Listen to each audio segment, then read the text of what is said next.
എല്ലാവർക്കും സ്നേഹവന്ദനം. ദൈവവചന ധ്യാനത്തിലേക്ക് സ്വാഗതം. ഇന്ന് നമ്മൾ ധ്യാനിക്കാൻ പോകുന്ന തിരുവെഴുത്ത് ഉൽപ്പത്തി പുസ്തകം 1-ാം അധ്യായത്തിൻ്റെ 1-ാമത്തെ വചനമാണ്. ആദിയിൽ ദൈവം ആകാശവും ഭൂമിയും സൃഷ്ടിച്ചു.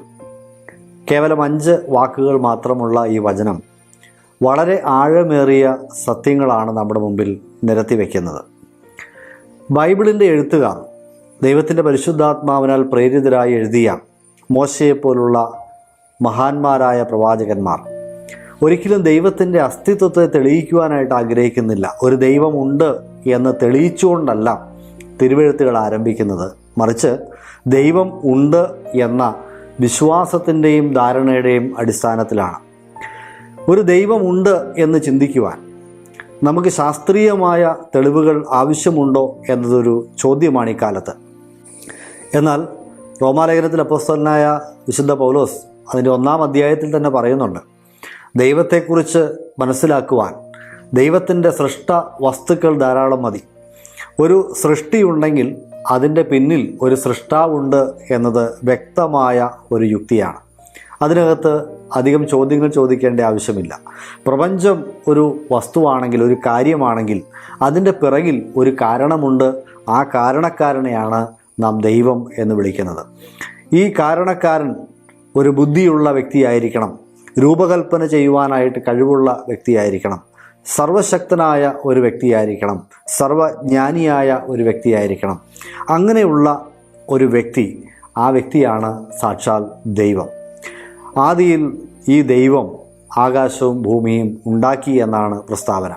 പ്രിയമുള്ളവരെ, നമ്മുടെയൊക്കെ ജീവിതത്തിൽ ഈ ഉൽപ്പത്തി 1-ന്റെ 1 വിശ്വസിക്കുക എന്നത് വളരെ പ്രധാനപ്പെട്ട ഒരു വസ്തുതയാണ്. കാരണം ഈ ഉൽപ്പത്തി 1-ന്റെ 1 വിശ്വസിക്കാൻ നമുക്ക് കഴിയുന്നില്ലെങ്കിൽ ബൈബിളിൽ രേഖപ്പെടുത്തിയിട്ടുള്ള നിരവധി അനവധി അത്ഭുത പ്രവർത്തനങ്ങളെ, ദൈവത്തിൻ്റെ അതിശയകരമായ ഇടപെടലുകളെ വിശ്വസിക്കുവാനായിട്ട് നമുക്ക് കഴിയുകയില്ല. അതുകൊണ്ടാണ് H.A. അയൺസൈഡ് ആണ് എന്നെൻ്റെ ഓർമ്മ. ആ മഹാനായ ദൈവദാസൻ ഇങ്ങനെ പറഞ്ഞു, give me Genesis 1:1, the rest is not a problem for me. എനിക്ക് ഉൽപ്പത്തി 1-ന്റെ 1 തരിക, ബാക്കി ഒന്നും എനിക്ക് പ്രശ്നമല്ല എന്ന് പറയുകയുണ്ടായി. അതുതന്നെയാണ് എനിക്കും പറയുവാനുള്ളത്. ആദിയിൽ ദൈവം ആകാശവും ഭൂമിയും സൃഷ്ടിച്ചു എന്ന ആ ഒരു വചനം നമ്മൾ അംഗീകരിക്കുന്നുവെങ്കിൽ നമ്മുടെ ദൈവം എത്ര വലിയവനാണ് എന്ന ഒരു കാഴ്ചപ്പാടിലേക്ക് എത്തുവാൻ നമുക്ക് സാധിക്കും. നമ്മൾ ഈ ഭൂമിയിൽ ജീവിക്കുമ്പോൾ നമുക്ക് ഒത്തിരി പരിമിതികളുണ്ട്, പോരായ്മകളുണ്ട്, ബലഹീനതകളുണ്ട്, നമ്മളെക്കൊണ്ട് കഴിയാത്ത ഒത്തിരി കാര്യങ്ങളുണ്ട്. പ്രത്യേകിച്ച് മനുഷ്യരായ നമ്മുടെ മുമ്പിൽ വരുന്ന അനവധിയായ പ്രശ്നങ്ങളും പ്രതിസന്ധികളും ഒക്കെ നമുക്കുണ്ട്. ഭാവിയെക്കുറിച്ച് നോക്കുമ്പോൾ നമുക്കറിയാനായിട്ട് പരിമിതികളുണ്ട്. എന്നാൽ വലിയവനായ ഒരു ദൈവമാണ് നമുക്കുള്ളത് എന്ന ബോധ്യം, അതെ, സർവശക്തനായ ഒരു ദൈവമാണ് നമുക്കുള്ളത് എന്ന ബോധ്യം നമ്മുടെ ആകുലതകളെ മാറ്റി വിശ്വാസത്തോടെ മുന്നോട്ട് പോകുവാൻ, പ്രത്യാശയോടെ മുന്നോട്ട് പോകുവാനായിട്ട് നമ്മെ സഹായിക്കുന്ന ചിന്തയാണ്. ദൈവത്തെ ഇവിടെ സംബോധന ചെയ്തിരിക്കുന്ന വാക്ക് എബ്രായ ഭാഷയിൽ ഏൽ എന്നുള്ള ഒരു വാക്കിനോട് ചേർന്നാണ്, എലോഹിം എന്ന വാക്കാണ്. എൽ എന്ന് പറയുന്നത്, അല്ലെങ്കിൽ എലോഹിം എന്ന ആ വാക്കുകൊണ്ട് ശക്തനായ ദൈവത്തെയാണ് ഉദ്ദേശിക്കുന്നത്. സർവശക്തനായ ദൈവത്തെയാണ് ബൈബിൾ ആദ്യമേ തന്നെ പരിചയപ്പെടുത്തുന്നത്. നമ്മുടെയൊക്കെ ജീവിതത്തിൽ ദൈവത്തിൻ്റെ ഈ ശക്തി നമുക്ക് ആവശ്യമാണ്. നമ്മുടെ ബലഹീനതകളിൽ ശക്തിപ്പെടുത്തുന്ന ദൈവം, ആ ബലഹീനതകളെ അതിജീവിക്കുവാനായിട്ട് നമ്മെ സഹായിക്കുന്ന ഒരു ദൈവമുണ്ട് എന്നതാണ് വാസ്തവം. ഒരുവൻ്റെ വിശ്വാസ ജീവിതത്തിൻ്റെ നിലവാരം അവൻ്റെ ദൈവത്തിൻ്റെ വലിപ്പവുമായി ബന്ധപ്പെട്ടാണ് ഇരിക്കുന്നത് എന്ന് ഭക്തനായ ഒരു മനുഷ്യൻ പറഞ്ഞിട്ടുണ്ട്. എത്ര വാസ്തവമാണ്. നമ്മൾ വിശ്വസിക്കുന്ന ദൈവത്തിൻ്റെ വലിപ്പം, ആ ദൈവത്തിന് എന്തെല്ലാം ചെയ്യുവാൻ കഴിയും എന്നുള്ള തിരിച്ചറിവ്, അതാണ് നമ്മുടെ വിശ്വാസ ജീവിതത്തിൻ്റെ നിലവാരത്തെ നിശ്ചയിക്കാനായിട്ട് പോകുന്നത്. ചിലർ ദൈവത്തെക്കുറിച്ച് വളരെ ബലഹീനമായ വിശ്വാസമാണ് അവർക്കുള്ളത്. അതുകൊണ്ട് തന്നെ ചെറിയ ചെറിയ പ്രതിസന്ധികളിൽ അവർ പതറിപ്പോവുകയും തളർന്നു പോവുകയും ഒക്കെ ചെയ്യുന്നുണ്ട്. എന്നാൽ നാം വിശ്വസിക്കുന്ന ദൈവം അല്ല, സത്യ ദൈവം ഈ പ്രപഞ്ചത്തെ ഒന്നുമില്ലായ്മയിൽ നിന്ന് സൃഷ്ടിച്ച ദൈവമാണ്. ഉണ്ടാകട്ടെ എന്ന വാക്കുകൊണ്ട് സൃഷ്ടിച്ച ദൈവമാണ്. ഈ ശക്തനായ ദൈവത്തെ വിശ്വസിക്കുവാൻ നമുക്കിടയാകട്ടെ എന്നാണ് എൻ്റെ പ്രാർത്ഥനയും ആശംസയും. ഈ ഭൂമിയിൽ എത്ര ദൈവങ്ങളുണ്ട് എന്നൊരു ചോദ്യം നമുക്ക് വേണമെങ്കിൽ ചോദിക്കാം. കാരണം നമ്മൾ ജീവിക്കുന്ന സമൂഹത്തിൽ പല ദൈവങ്ങളെ വിശ്വസിക്കുകയും ആരാധിക്കുകയും ഒക്കെ ചെയ്യുന്ന മനുഷ്യരുണ്ട്. എത്ര ദൈവങ്ങളുണ്ട് എന്ന് ചോദിച്ചാൽ ഈ വചനത്തിൻ്റെ അടിസ്ഥാനത്തിൽ നമുക്ക് പറയാൻ സാധിക്കും, ഒരു ദൈവമേ ഉള്ളൂ.